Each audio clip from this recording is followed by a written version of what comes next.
people like me. You need people like me so you can point your f***ing fingers and say, that's the bad guy. That's the bad guy. That's the bad guy. That's the bad guy. That's the bad guy.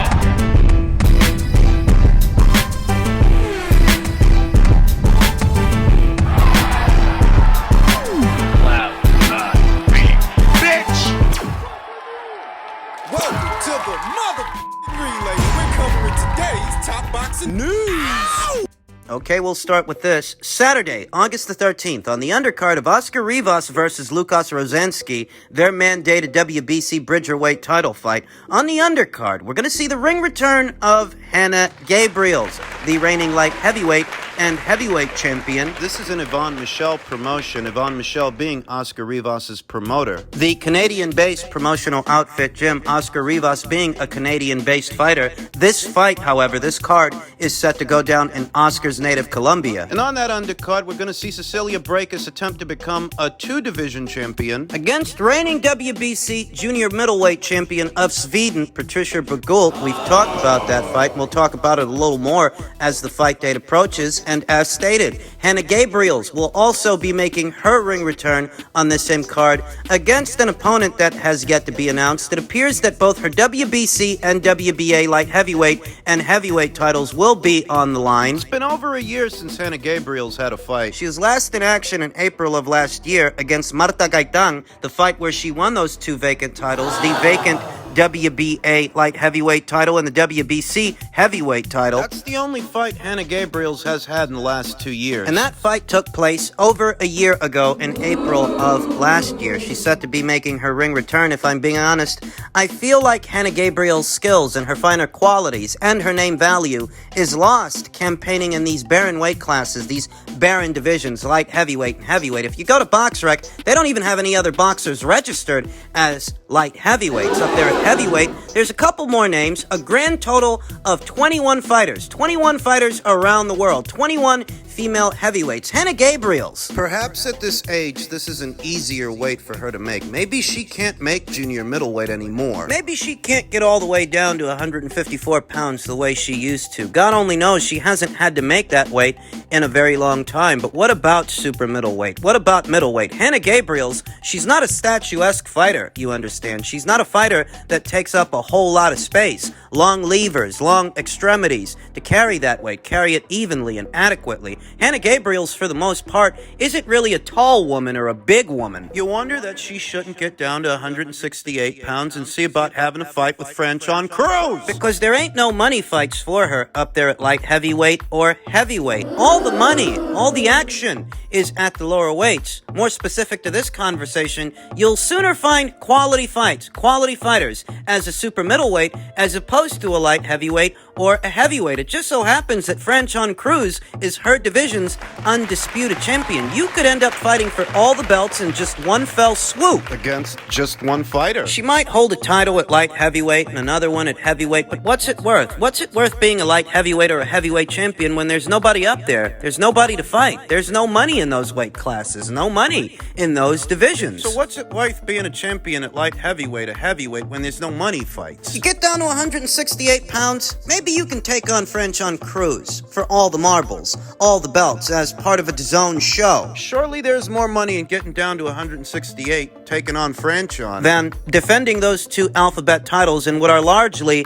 barren weight classes, barren divisions. You think about that, a potential Franchon Cruz fight at 168 pounds. What about a Christina Hammer fight at 160? Call me crazy, but I think that's a weight that Hannah Gabriels can still make because, I reiterate, she's not a big woman. She doesn't take up a lot of space. You get down to either 160 or 168 pounds, you take on Christina Hammer or Franchon Cruz. A fight with either one of those fighters would be a better fight than anything the light heavyweight or heavyweight division has to offer. There's nobody up there. No major promotional outfits promoting any of those fighters. Listen, north of 154 pounds, the talent pool becomes rather thin. So what recognizable names, what recognizable fighters do campaign at these weights, they can't afford to stay away from each other. They have to fight. Wasn't that long ago that Wasserman announced they had signed former middleweight champion Christina Hammer? She needs opponents. She needs fights. She's campaigning as a super middleweight these days, not far off from where Hannah Gabriels is campaigning.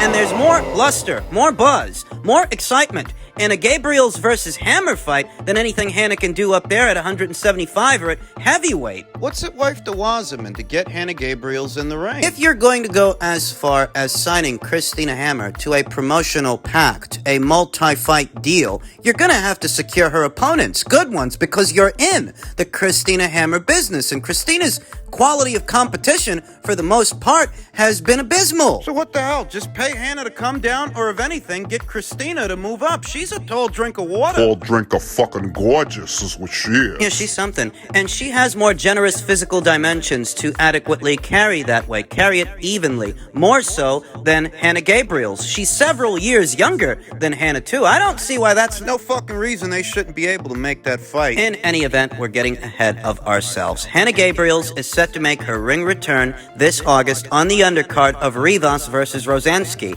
Let's see who they conjure up for her to fight all the way up there at light heavyweight. It's not like they've got a whole lot to choose from up there. They don't. In men's heavyweight news, Deontay Wilder's manager, Shelly Finkel, rules out Chisora, eyes the Usyk versus Joshua 2 winner. Rumors abound. Word around the campfire seems to be that Deontay's returning in October against Robert Helenius, the Nordic Nightmare. Shelly Finkel himself addressed those rumors. Finkel ruled out the scenario of Wilder coming back against Derek Chisora or Robert Helenius. Derek Chisora, he just edged a split decision over Kubrat Pulev. No way. Finkel exclusively told Planet Sport. Maybe the winner of Usyk and Joshua. I don't know what Fury is doing. Maybe if Joshua wins, it's a huge fight in the UK between those two. There's so many intangibles, so we're looking to see what happens in that fight with Usyk and Joshua. Fury claims that he's going to retire from the sport, but many expect him to target the winner of that fight. Wait, so Wilder's not going to fight Robert Helenius? Well, that's what it says, and that's coming from the horse's mouth. That's coming from Shelly Finkel, where Frank Warren stated that he heard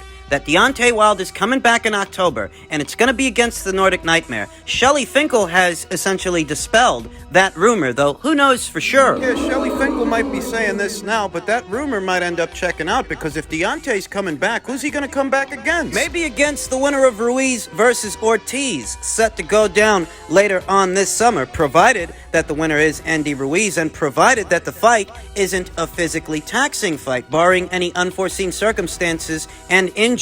Maybe that's who Wilder ends up fighting in October, if he fights at all. I don't care what Fury says. We're waiting to see what he really wants to do, because if he wants to fight the winner, then he's going to get it. But after that, where are the top guys? There's only 4 real top guys in the heavyweight division right now. Usyk, Joshua, Fury, Deontay, Finkel said. I'm looking at everything, and we're going to be making our decision, but we're not there yet. We've gotten several calls. I don't know how real they are from outside of the U.S. and the UK, and we're checking those out. Then once, if any of those are real, that will dictate another opponent. You don't get the sense that Deontay's going to give a Frankie Sanchez an opportunity. Frankie Sanchez, his unbeaten PBC stablemate, you don't get the sense that Wilder's going to give that guy the time of day. Maybe he fights the winner of Ruiz versus Ortiz, so long as the winner is Andy Ruiz, seeing as he's already knocked out Luis Ortiz 2 times. Feels like 2018 all over again, them name-dropping Anthony Joshua. And I say Anthony Joshua because if Usyk ends up winning that fight, I really don't get the sense that either Shelly Finkel or Deontay Wilder are all that interested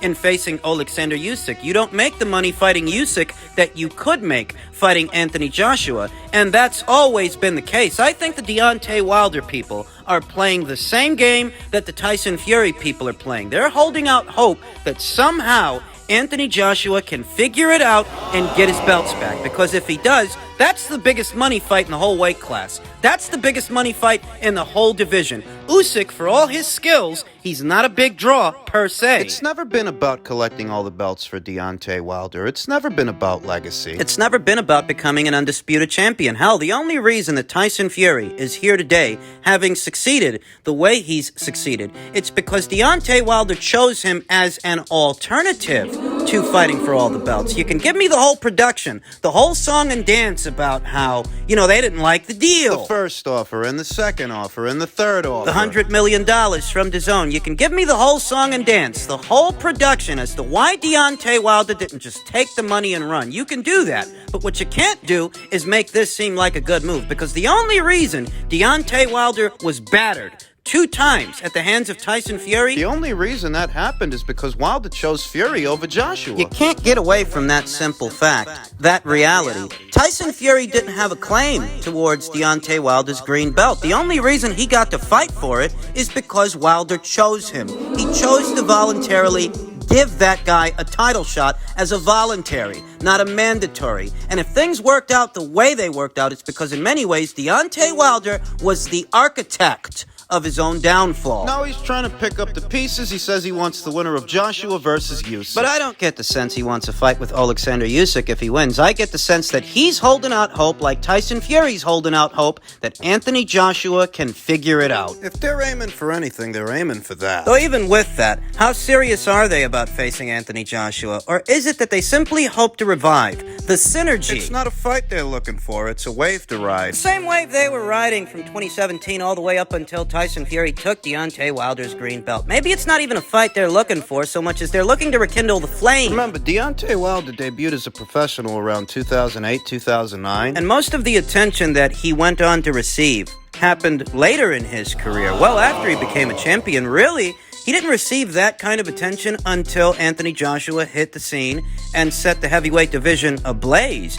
If Deontay Wilder got the attention that he got, it was due to the rivalry that he had with Anthony Joshua, because before that, he went largely unnoticed, even after picking up the green belt, picking up the WBC title. It wasn't until tribalism turned this into a USA versus the UK thing that Deontay Wilder finally started getting attention. For those out there who might still be holding out hope that belts or no belts, a Joshua versus Wilder fight can happen, need I remind you that the problems that hindered the fight before are still here now. Political problems, promotional, network problems. Say Anthony Joshua loses the second Usyk fight. Eddie Hearn is saying that even if he does, he's not going to retire. That's the word right now. So let's say Anthony Joshua is coming off of 2 back-to-back losses to the same guy, the same way that Deontay Wilder is coming off of 2 back-to-back losses to the same guy. That still doesn't guarantee that those 2 boys will ever fight, because who's going to cross the street? And what's going to stop this from turning into a pissing contest? Even at the height of his popularity, Deontay Wilder was never as popular, never as big a draw as Anthony Joshua was. In spite of hailing from a much bigger country, in theory, catering to a much bigger audience, Deontay Wilder could never generate the kind of revenue that Anthony Joshua... Deontay couldn't have generated with a Joseph Parker or an Alexander Povetkin what Anthony Joshua generated. He needed to get Tyson Fury to sell a fight. And it costed him everything. Hell, that's how we got here. That's how we got to this point. Deontay Wilder trying to keep up with Anthony Joshua's success, his marquee value. That's what costed him everything. A pissing contest. You're holding out hope that that fight between those 2 transatlantic rivals can still happen. Let me break the news to you. And I hate to be the one to do it, but the same things that held up this fight before are still in play now. Beyond this fight with Alexander Usyk, Anthony Joshua is exclusively contracted to DAZN. So would Deontay Wilder cross the street? Would he cross over there to get that fight? Or are they expecting to get Anthony Joshua to box on Showtime? And finally, some interesting insights from Oscar De La Coca, who says Eddie Hearn is not Dimitri Bivol's promoter. Fight with Ramirez will be done. Golden Boy Promotions CEO Oscar De La Hoya, who promotes Gilberto Ramirez, has made it clear that his company will do everything possible to push through a mandatory fight with WBA light heavyweight champion Dimitri Bivol. The World Boxing Association recently ordered Ramirez and Bivol to begin immediate negotiations for a fight. However, in a recent interview, promoter Eddie Hearn noted that he was going to file an application with the WBA to secure an exemption for Bivol to fight British Olympian Joshua Buatsi in October and then face Ramirez. But what about Canelo? I told you in my previous video, I don't think Eddie Hearn wants Canelo to fight Dimitri for a second time, even if that's what Canelo wants. I think he's trying to keep Dimitri preoccupied. De La Hoya is not concerned with Eddie Hearn's statements on the matter. Eddie Hearn is not Dimitri Bivol's promoter. I am working with Bivol's manager, Vadim Kornilov. That fight is going to get negotiated. It is going to be done, De La Hoya told TV Boxeo. I am excited that Zurdo Ramirez finally has his chance, the one that he's been waiting for, and he is more than ready to beat Bivol and to gain revenge for Canelo and for Mexico. Back in May, Bivol pulled off a major upset when he outboxed heavily favored Saul Canelo Alvarez over 12 rounds for a dominant decision win. De La Hoya is hoping to set down the details for Bivol versus Ramirez as soon as possible. And they might get that fight over the line. They just might, because Eddie Hearn doesn't seem to have the relationship with the WBA to dissuade them from... The WBA ain't doing Matchroom or Eddie Hearn any favors. Don't you see how they've left Eddie Hearn's man at featherweight, Lee Wood, in limbo? And before that, when Eddie Hearn was trying to make a Kansu versus Josh Warrington unification fight, pleading that Leo Santa Cruz had left the division and the only WBA champion still left at featherweight was Kansu. He wanted Kansu to be elevated to full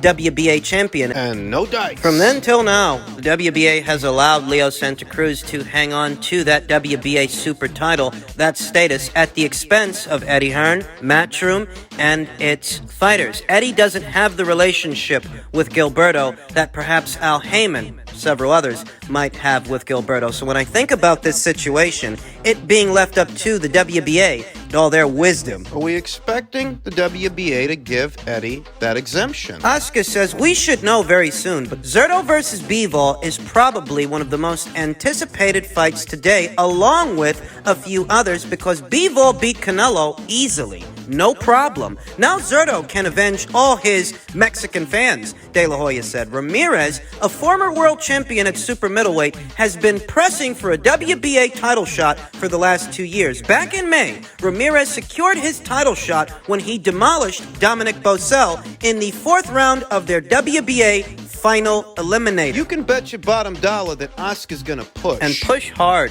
to get this fight over the line, because if he can get Dimitri Bivol in the ring with Zurdo Ramirez as part of a Golden Boy Promotions show. If it's the way that he says it is, and Dimitri Bivol's not in bed with Matchroom anymore, that he's dealing firsthand with Vadim Kornilov. It's the way he says it is, that he's dealing with him directly, and they're in the process of negotiating that fight. If that checks out, and Ramirez can secure a W over Dimitri Bivol, Oscar's back in the game. I don't know if you guys out there like Zurdo Ramirez's chances. I'm just bouncing ideas around. I'm just speculating that if he were to win that fight, Golden Boy Promotions would in fact have their new face, their new champion, to carry their banner into the next era. You gotta beat the man to be the man. That's what they say. Canelo Alvarez was the man, and Dimitri Bivol is the man that beat him. So what does that make Zurdo Ramirez if he wins?